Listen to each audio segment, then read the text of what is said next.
With me today is Alexandra Smith, Chief Human Resource Officer for the City of Memphis.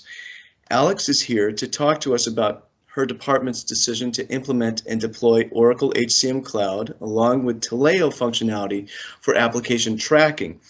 Beyond this, she has a super interesting and inspiring story to tell around not only HR transformation, but also organizational, or should I say business transformation in the public sector.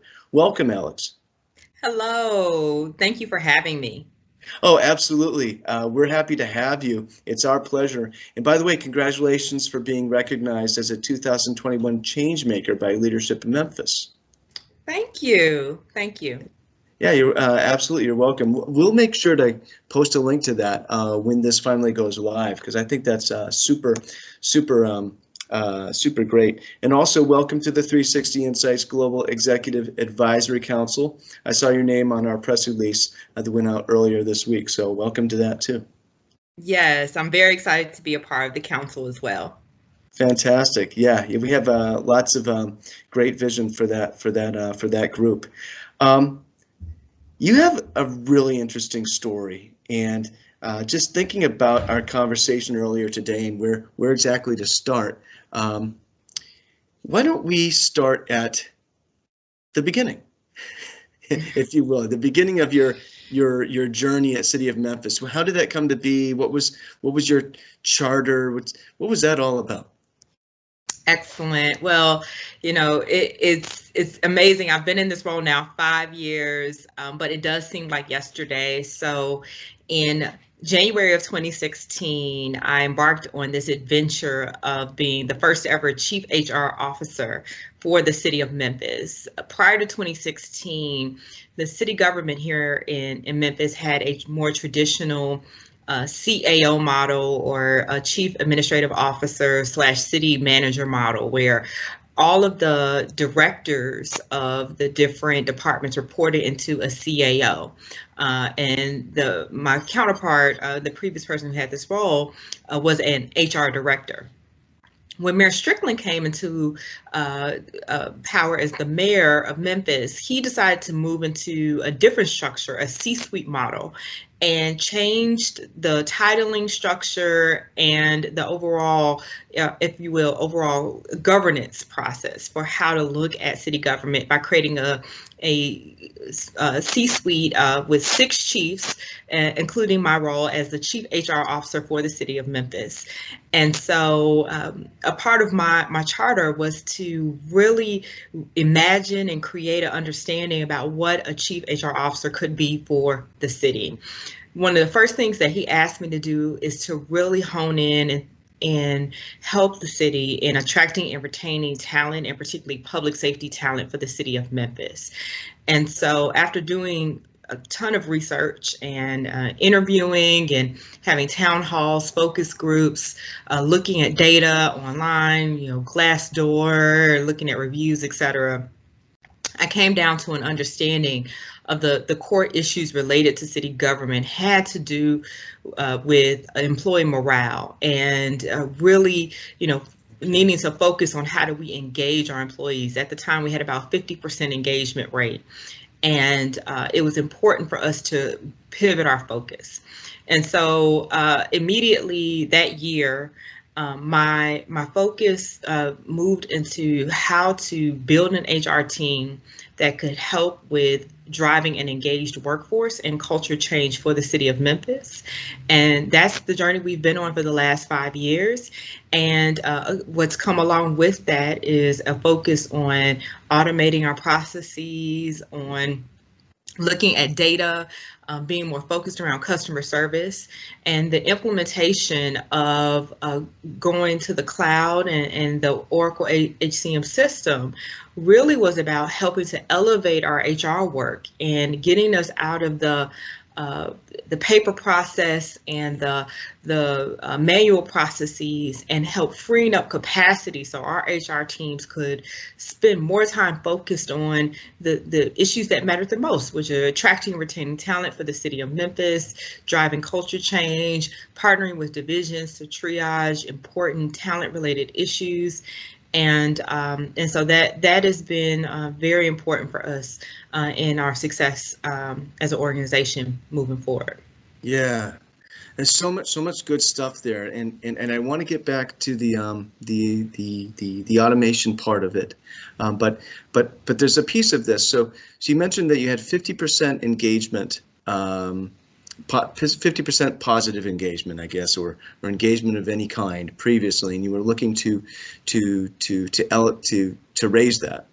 And I'm curious, was that citywide or just in the HR department, or was that citywide? All the entire workforce? That was citywide. So we actually did an employee engagement survey and used that outside third party to conduct that. And when we looked across the organization citywide, we were at 50% engagement. And so that would essentially individuals who were engaged or somewhat engaged in their work, and the key components around that were, do I find value in my work? Do I enjoy what I'm doing? Do I feel that I'm being well compensated for the work that I'm doing? Do I feel that I have the tools and resources to do the work that I'm doing? Those are the underlying questions related to that overall engagement survey. So it gave us some important insight into how employees were feeling, which, as I mentioned before, when I started and did my own research, I saw that on Glassdoor we were at 2.5 rating. I already knew that we were in a very difficult situation. And so I am happy to say, last year in 2019 and even now we're at 3.5. So we've made tremendous progress in our improvement. So I can say that the strategies we put in place definitely have worked. But at that time, we knew that we were facing some serious morale challenges. And honestly, it was related to some true fiscal austerity measures that the city had to put in place due to some pension reform that was mandated by the state. And in having to make some drastic changes to both pension and benefits and promotions and pay, all of those things led to the morale issues that we were seeing. And so our goal, that first year was really about stabilizing the workforce and re-engaging them, and then building upon that year after that, and every year after that. Now, what I understand was that the issue with just the administrative load for the HR department was just so heavy previously that it really restricted your team's ability to even focus on those issues. And of course, that's something we see that is a common tale, and it's a very compelling rationale to move to something better for your HR processes, technology-wise. Can you talk a little bit about maybe some specifics around some things that you've been able to do to affect the culture of the organization, and also maybe some examples of your team, now that they have this newfound time to focus on higher level, more lasting impact activities on the organization? Absolutely. So I would say my favorite example is related to recruiting. And so when I first started and we were attempting to measure our time to fill, it was very difficult.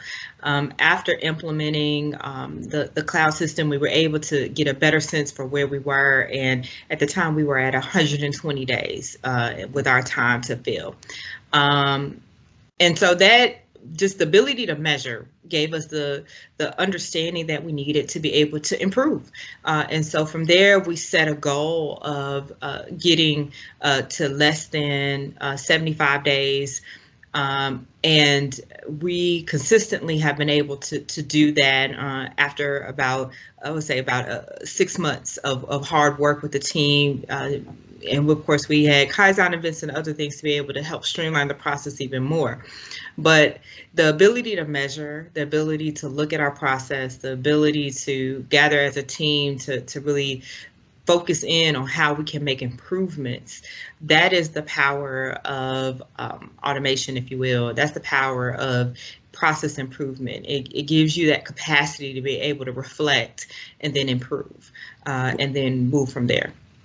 your talent acquisition's day-to-day workflow, what was that like before the Taleo functionality was implemented? Was it really paper-based? Like what exactly was extending that time to hire to, I believe you said 120 days? So, so first of all, when I first joined the organization, we actually didn't have a talent acquisition or even recruiting office. It was actually called employment. And the employment office had paper applications. And it also had some, and don't get me wrong, there was also some positions that were posted online.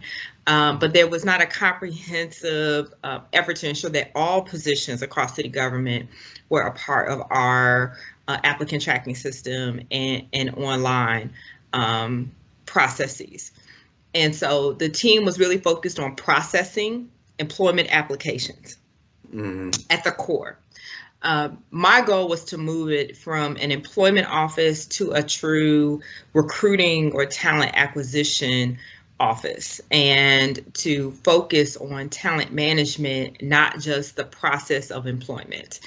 And so that required not only us bringing in and hiring recruiters, people who had true talent acquisition and recruiting experience, but also improving our processes and the technology. And so adding Taleo in, being able to have their input in terms of how the implementation should go and the workflow around that, thinking about the candidate engagement components in terms of how we wanted to leverage social media and other placements as a part of our applicant tracking and our overall posting process. And then being able to report out and have understanding about where the process is and how we're performing as an organization. Those are all the important things that we were able to do over the really 18 months of the implementation process, which was very important in terms of us being able to ultimately fulfill the mission of hiring quality talent for the city to be able to fulfill the mission that the citizens of Memphis expect of us. See, that's you bring up a really good point there. That this is why this is really a business transformation story, or an organizational transformation story. It's not just a technology story, although that's a big part of it. But I just think about, imagine if your municipality or some other organization had made a decision to move to the cloud, but didn't really apply too much thought to workflow and optimizing that and changing it to be a more agile organization. I can't imagine that the results would be nearly as positive as what you've realized in Memphis.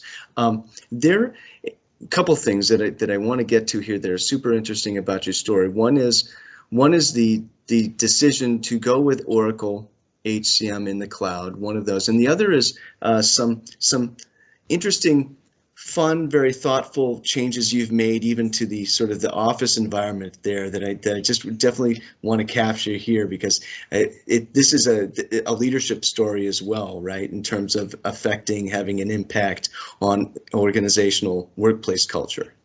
Sure. So, I would say from a leadership standpoint, when I first joined the City of Memphis, I came in as the youngest chief to ever have this role, the youngest director, if you will, to ever have this role. And particularly me coming from private sector and I would say high tech private sector as well. I have grown up in my work culture as a philosophy that it's important that the work environment be supportive, be comfortable, and really be professional and reflect a positive environment so that the employees feel comfortable and can also serve customers in a positive way. And so the aesthetics and the cleanliness of the work environment matter.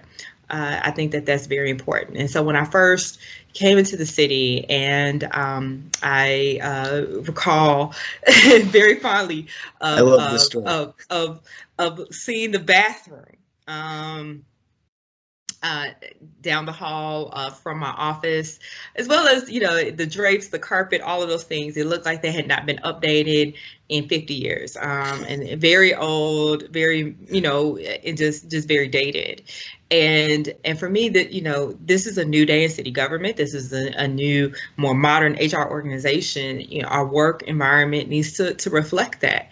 And so all I wanted to do, we had a little extra money in our budget, and all I wanted to do was to update the bathroom, and not necessarily, put gold fixtures in there to make it, super fancy, but just, have it a little bit more modern, put a mirror in there, be able to have more modern coloring, just to give it a little bit of a fresher look. We all spend, 8+ hours every day at work. Having a nice bathroom can help, especially for women. And HR is a majority female organization as well, so that, that's another component. And so when I asked my executive assistant to take on the project of updating the bathroom, we at first got some pushback from the organization about that.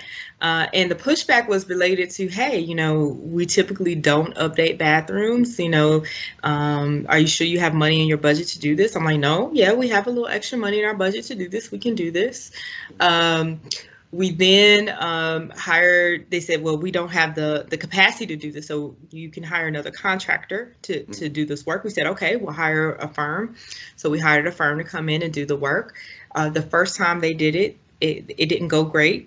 There were some errors there. We had them come back, and they fixed those errors, and they redid some things, and it turned out fantastic. But what was fascinating about that was people could not believe that something was updated in City Hall.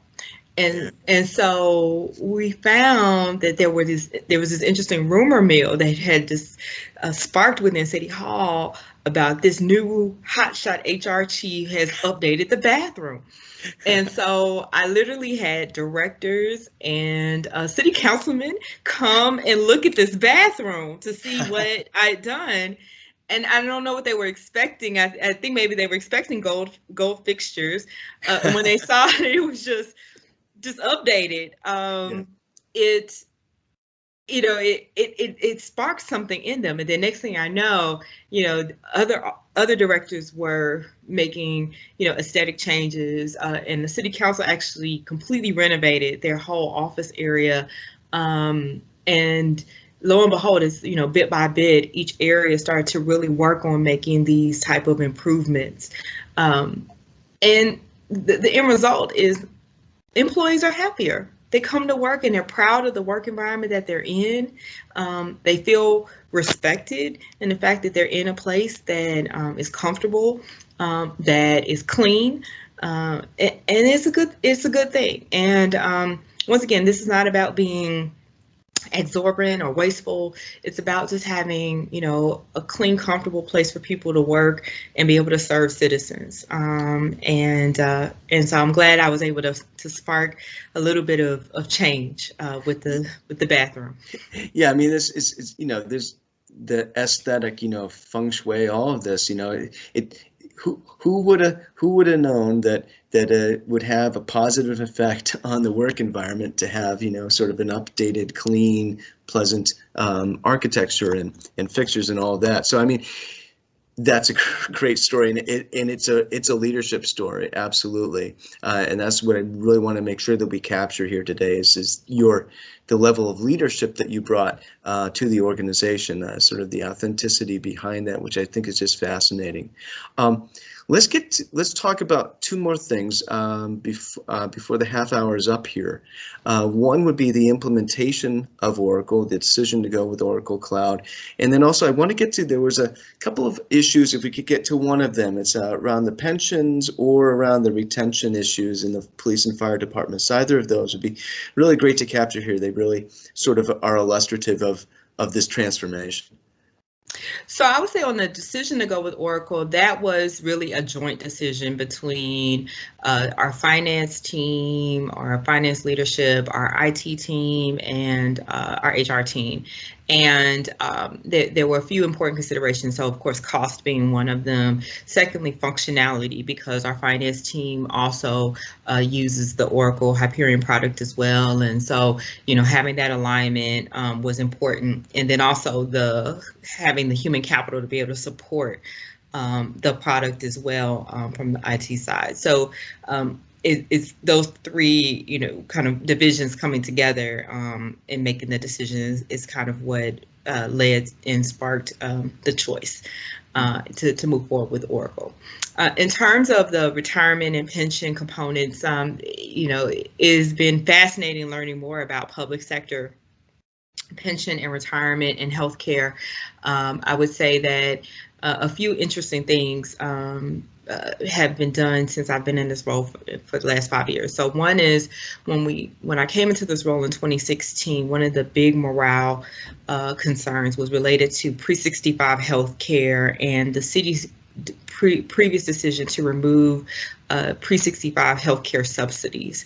And so one of the things that I was able to put in place with my team was a private exchange concept, which allowed for us to provide a HRA subsidy to our retirees to give them a return to pre-65 retiree healthcare support. And so that was an important change we did in 2016 that helped us. On the pension side, one nuance that has been very interesting for us is that we have our solid waste group, our solid waste division, which is known worldwide because in 1968, Martin Luther King came to Memphis to be able to stand side by side with the solid waste workers or sanitation workers as a part of their strike to try to help them get recognized as being part of the AFSCME Association. And so that group has always had a special place in history and a special place here at the City of Memphis. But one of the interesting pieces with that group is that at that time they had selected to have a Social Security instead of the city's pension. And so one of the interesting things that I was able to put in place in working with our team as well is a 401A matching program in 2018. And that program, once again, innovation and looking at how we can do things differently, that program allowed us to be able to accelerate their retirement contributions so that they could have more parity with our overall pension program.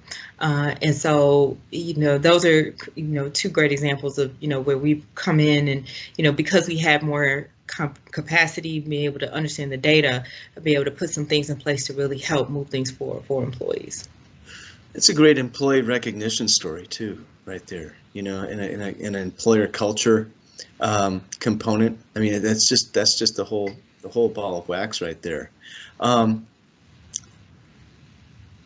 We do have a couple minutes left, so maybe we can focus a little bit on the police and fire departments, because I know there have been some really helpful improvements there in terms of longevity of stay and this sort of thing.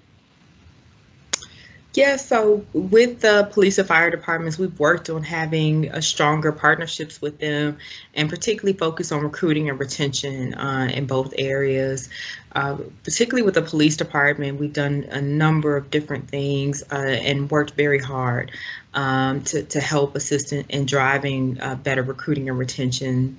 On the retention side, we were able to partner with our Shelby County Crime Commission to develop a retention bonus program where we had a 98% take rate with that, and that allowed for us to really stabilize the workforce, going from losing 160 officers in 2014 to only for the last 3 years really losing between 125 to 130, which that has been tremendous in terms of lessening the number of officers that are leaving and being able to stabilize the workforce.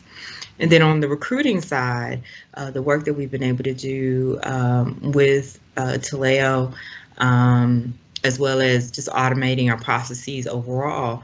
We've been able to hire over 700 officers in the last 5 years, which has been tremendous in helping us continue to work on building the workforce. We're not exactly where we want to be, but we have been making tremendous strides and being able to move in the right direction. Yeah, a lot farther from where you were, which is fantastic. You know, this is a great story of technology helping to just alleviate the administrative load for HR and enabling, sort of unleashing HR to be that real people impacting force in the organization for positive engagement, all this kind of stuff, and leadership in terms of having that coming from the top to make that happen, and taking those real tangible steps that people notice and that have a ripple effect. It's just a fantastic story all around. Thanks for taking the time to speak with us about it. Just really fascinating. Thank you so much, Alex. Absolutely. Thank you for the opportunity to share our story. And I have to give a shout out to our City of Memphis HR team. We have 100 HR professionals that are committed and come to work every day focused on how to best support our city employees. And none of this work would be possible without our HR team. Absolutely not. And they do a fantastic job. And we have a little bit more about this in a case study that we will have published on our website as well, which goes in a little bit more detail. Thank you so much, Alex. Thank you so much. Take Take care. Bye-bye.